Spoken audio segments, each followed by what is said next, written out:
This morning we'll be speaking with Mrs. Sophia Frazer-Binns, attorney at law and Shadow Minister for the Environment, as we tackle this matter of deep sea mining, and it's becoming even more serious as the days go by, because there's a lot to unearth, and there's no pun intended in that one. So, good morning, Mrs. Sophia Frazer-Binns. Good morning, ma'am. How are you?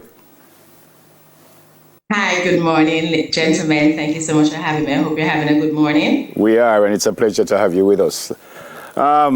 You're saying no to this move, right? No deep sea mining. Is that what you're saying?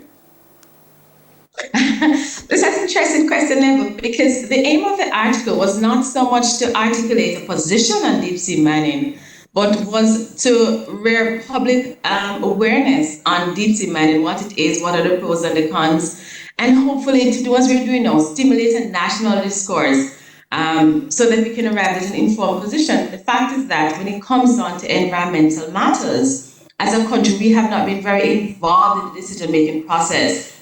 And so, it is hoped that by publishing this article, that a national conversation would have started and that the government and all groups would be a part of the discussion and help us to arrive at an informed decision. You are aware that presently the International Seabed Authority Assembly is meeting now to discuss the regulations for deep sea mining, and we thought it was an appropriate time to, though late, it was still appropriate to have the conversation on deep sea mining.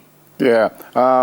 I was going to ask you the pros and cons, whether they should or should not. I think you kind of answered how you feel about it, but you kind of... I can tell you the pros and cons Neville, because I think as part of the informed decision, we should know the pros and cons. So there is no doubt, for example, of the critical role that the deep sea plays in terms of our own existence as humans. We know that, for example, the deep sea takes up 90% of all the heat that we give off as human, and it absorbs 40% of the carbon dioxide that we give off. So that's something that we can't discount. But outside of that, we do know that one of the arguments that have been proffered for supporting a moratorium is the fact that when it comes down to life under the deep sea, there is still so much that is unknown. I was recently made to understand that in recent times, over 6,000 species were identified, or at least were found in the deep sea, some of which have not yet been identified. And there's still thousands more that have still not been discovered. There's still so much that we do not know about the deep sea. And because of the unknown, then it is reason enough for us to stop and think and say, let us try and find out more before we can make a determination. For persons who have argued that, yes, let us support deep sea mining, it principally has to do with the fact that there is a thinking that the quest for a green economy has to do with having more metals or materials to support the green economy. And the truth is that this argument has somewhat been discounted, because what we have seen is that with technology, there are a number of new, for example, batteries that have been developed, which do not rely on nickel, cobalt, which are some of the main materials that are found in the deep sea. So that argument has been debunked to some extent. Then there's the argument about the financial benefits to be derived. Again, that is going to be determined on a case-by-case basis. But we have some good examples. So we see what happened in Papua New Guinea, where they have done deep sea mining in their own territorial water. And they have actually put a pause on it, because today they have lost over $125 million in that quest. And the other argument as well is, so there may be financial benefit, but the area which is where the deep sea mining takes place, which is outside of any country's territorial water or the exclusive economic zone, so we call it the area, it is for the benefit of all mankind. We call it a common heritage. And the question then is, if this is for the common heritage, how then will the benefits be shared up so that everybody, including developing states, the small island developing states, which are more likely than not to be impacted, how will they benefit? And that is one of the reasons why we're having these ongoing discussions at the International Seabed Authority to work through the regulations that will ensure that if and when deep sea mining is done, that the common heritage, the benefits thereof, are felt and shared equally. amongst all persons. But there are some questions, because then when we talk about equal sharing, are we talking about population? Are we talking about those likely to be impacted? So there's still so many questions that have not been resolved as it relates to how the benefit will be shared. Okay. No, it's good that we're having, you're starting this discussion. What interest does Jamaica have in deep sea mining, or what interest is there in Jamaica or in our territorial waters to explore deep sea mining?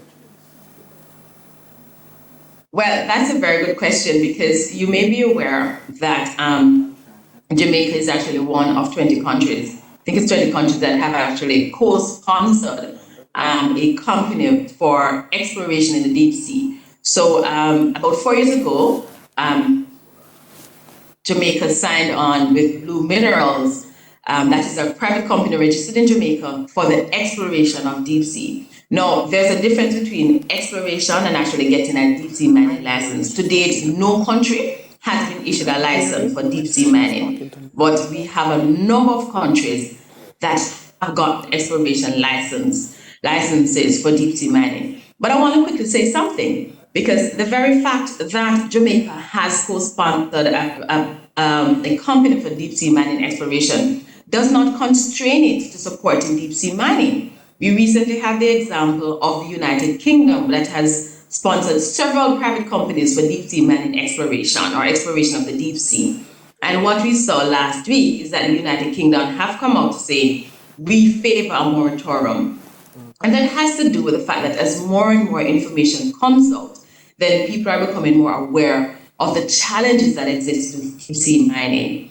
We in the opposition are of the view that more information is required, and we have started a process of sensitizing our own leadership, because we do believe, like all Jamaicans and like any responsible leader, that for a decision to be made, there has to be shared information. The best and most up-to-date information should be shared with your leadership and citizenry. A discussion is generated, and from that, a position is taken. For the avoidance of doubt, let me just say that to my certain knowledge, Jamaica has not taken a position in terms of whether it favors a moratorium, but what we do know is that it has co-sponsored a private company for exploration in the deep sea. I'm sure you'll correct me, but I think you said in response to a question that it's not in our territorial waters, it's in open sea. Is that what you said? The discussion that is taking place now has to do with open seas, yes. Right. So what kind of control, if it's not in our area, for want of a better word, what kind of control would we have whether it's done or not? Okay, and that's a very good question. So the whole process is determined by the International Seabed Authority, its assembly and its council.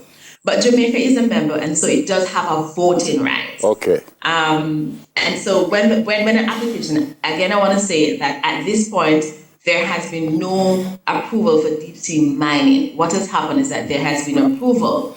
Now, in 2021, Nauru, a country in the Pacific, actually made an application or indicated its intent to commence deep sea mining. So there's a trigger provision in the rules. And so it triggered that provision that says within the next 2 years of indicating our intention that we will commence deep sea mining. And consequent upon that indication of interest, then the council meets and the regulations surrounding deep sea mining, how to operate, we spoke earlier about how the benefits will be shared.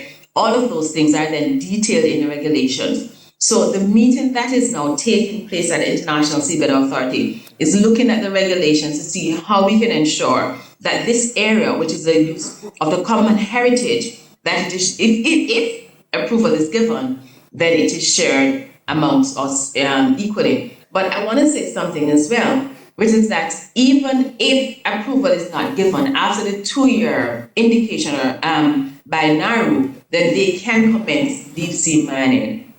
And there are issues that have to be worked through, and I reckon that is what the assembly, is looking through, such as liability. So if a neighboring country, for example, is impacted by the activities of deep sea mining, how will that be dealt with? So those are some of the things that are being looked at now. Today is the last day of the meeting, and we're hopeful that at the end we will have an update as to where they have reached. Because you do recall that A meeting was held in July of this year, but they weren't able to conclude, and hence there's a continuation this month. Very well explained, ma'am. Thank you so much for being with us this morning. God bless you and your family, ma'am. Thank you so much and have a great day. Thank you very much. That was Attorney at Law and Shadow Minister for Land, Environment and Climate Change, Sophia Frazer-Binns. We've got more Smile right after this. Stay with us.